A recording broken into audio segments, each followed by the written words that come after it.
Hello guys, मेरा नाम है सागर। इस एपिसोड की स्टार्टिंग होती है और हमें दिखाया जाता है एक बंकर को, जहाँ पर हमें एक लड़की को दिखाया जाता है जो कि किसी के पैरों की तरफ अपना हाथ बढ़ा रही होती है और वो कह रही होती है, मॉम प्लीज मुझ पर भरोसा करो, मैंने वो सारी चीजें नहीं करी है। उसके बाद हमें एक लड़की को दिखाया जाता है जो कि जमीन पर होती है और उसकी हालत काफी ज्यादा खराब होती है। साथ में ही हमें एक और लड़की को दिखाया जाता है जो कि उसी औरत को अपनी माँ कह रही होती है और वो कहती है, मॉम प्लीज मुझे लगता है कि सिस्टर ने वो नहीं किया है, प्लीज उन्हें जाने दीजिए। उसका नाम होता है शाओराव। उसकी मॉम कहती है उसे जाने दो, इस कुतिया ने कई सालों से तुम्हारी वेल्थ को अपने नाम पर कर रखा था और तुम कह रही कि इसे जाने दो। और ये कहते हुए उसके पेट पर एक लात मारती है और कहती है, राव तुम कुछ ज्यादा ही काइंड हार्टेड हो। नीचे जो बंदी होती है उसका नाम होता है शाओ। वो कहती है, माँ। इसके बाद हमें शाओराव के चेहरे को दिखाया जाता है जो कि सब कुछ देखकर काफी खुश होती है, लेकिन वही सब कुछ जाहिर नहीं कर रही होती है और अपने मन में कहती है। इसके बाद शाओ अपने मन में कहती है, ये उतना बुरा आइडिया नहीं है कि मैं मर जाऊँ, लेकिन मैं इस दर्दनाक दुनिया में जीना भी नहीं चाहती।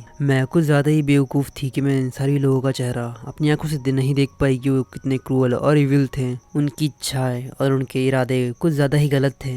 मेरी एक एडॉप्टेड सिस्टर थी जिसको मैं हमेशा बहुत अच्छी तरीके से ध्यान रखती थी, लेकिन अब उसने ही मेरा सब कुछ छीन लिया है। यहाँ तक कि उसने मेरी प्रॉपर्टी, मेरे ग्रैंड पेरेंट्स से दी हुई प्रॉपर्टी, वो भी उसने छीन ली है। मेरा फियांसी जिसे मैं प्यार करती थी वो भी, मेरे पेरेंट्स, सब कुछ मुझसे छीन लिया गया है और मुझे यहाँ पर बंदी बना कर रखा गया है, वो भी काले गहरे कमरे में। मैं लगभग 3 साल से इस जगह पर जी रही हूँ और मुझे ही पता है कि मैं इस जगह पर कैसे जी रही हूँ। मॉम कहती है, राव मुझे नहीं लगता कि अब ये ज्यादा देर तक जिंदा रहने वाली है, इसे कुत्तों को फेंक दो ताकि कम से कम उनका पेट तो भर ही जाए। राव कहती है, लेकिन माँ। वो उसके कंधे पर हाथ रखते कहती है, उसे बहन कहना बंद करो, अब तुम ही मेरी इकलौती बेटी हो। और ये कहकर उसे गले लगा लेती है। इस कमीने ने तो हमेशा मुझे ह्यूमिलेट ही किया है। और ये कहकर वहाँ से चली जाती है। उसके जाने के बाद हमें शाओ को दिखाया जाता है जिसकी हालत और भी ज्यादा खराब हो जाती है और वो दर्द से कांप रही होती है। तभी उसकी बहन उसके गाल पर।